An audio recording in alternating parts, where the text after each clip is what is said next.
Hello friends, welcome back to my channel. இன்றைக்கி நம்ம என்ன பார்க்க போகிறோம்னா சாம்பார் பொடி, குழம்பு மிளகாய் தூள், இது ரெண்டுமே ஒரே பவுடராக எப்படி ரெடி பண்ணலான்றது தான். இந்த தூள் பார்த்திங்கன்னா வெஜ் நான்வெஜ் குழம்பு, அது மட்டும் இல்லாமல் வெஜ் ஃப்ரை, நான்வெஜ் ஃப்ரை, இது எல்லாத்துக்குமே நம்ம யூஸ் பண்ணிக்கலாம். இப்போ வாங்க நம்ம வீடியோக்குள்ளே போகலாம். இப்போது ஒவ்வொரு இன்க்ரீடியன்ஸாக வறுத்து எடுத்துக்கலாம். வரமல்லிக்கு தகுந்த மாதிரி தான் மற்ற இன்க்ரீடியன்ஸ் நம்ம சேர்த்துக்க போகிறோம். நான் கரெக்டாக 1/2 கிலோ அளவுக்கு வரமல்லி சேர்த்துருக்கேன். இப்போது மல்லியை வறுத்து எடுத்துக்கலாம். மல்லியை வறுக்கும்போது அடியிலேருந்து கிண்டி விட்டு வறுத்து எடுத்துக்கோங்க, அப்போ தான் உங்களுக்கு கருகாது.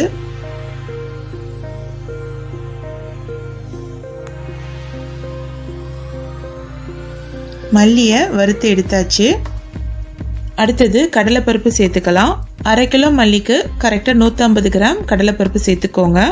கலர் நல்லா சேஞ்ச் ஆகி வர அளவுக்கு கடலைப்பருப்பை வறுத்து எடுத்துக்கோங்க. 1/2 கிலோ மல்லிக்கு 50 கிராம் பெருஞ்சீரகம் சேர்த்துக்கலாம். பெருஞ்சீரகத்தை நல்லா பொரிஞ்சு வர அளவுக்கு வறுத்து எடுத்துக்கோங்க.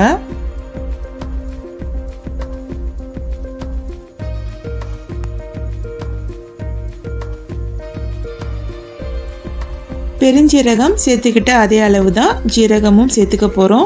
பெருஞ்சீரகத்தை எப்படி வறுத்து எடுத்தீங்களோ அதே மாதிரி ஜீரகத்தையும் வறுத்து எடுத்துக்கோங்க.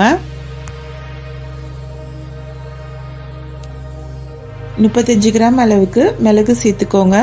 மிளகு கருப்பாக இருக்கிறதுனால வறுபடுறது தெரியாது, அதனால் மிளகை நல்லா வாசனை வர அளவுக்கு வறுத்து எடுத்துக்கோங்க.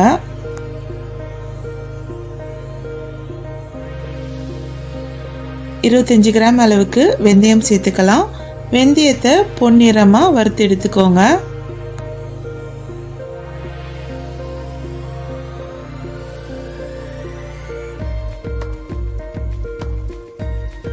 ஒரு கப் அளவுக்கு கருவேப்பிலை சேர்த்துட்டு அதையும் வறுத்து எடுத்துக்கோங்க.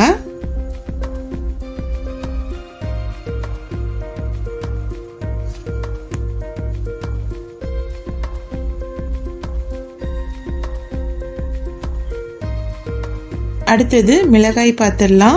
1/2 கிலோ மல்லிக்கு 1/2 கிலோ மிளகாய் சேர்த்துக்கோங்க. நான் மிளகாயை வறுக்கலை, வெயிலில் காய வச்சு தான் எடுத்திருக்கேன். வறுக்கிறதோட வெயிலில் காய வச்சு எடுத்துக்கோங்க. லாஸ்ட்டாக 2 பெரிய விராலி மஞ்சள் சேர்த்துக்கோங்க. மிஷினில் கொடுத்து நல்லா நைஸாக அரைச்சிட்டு வந்தாச்சு.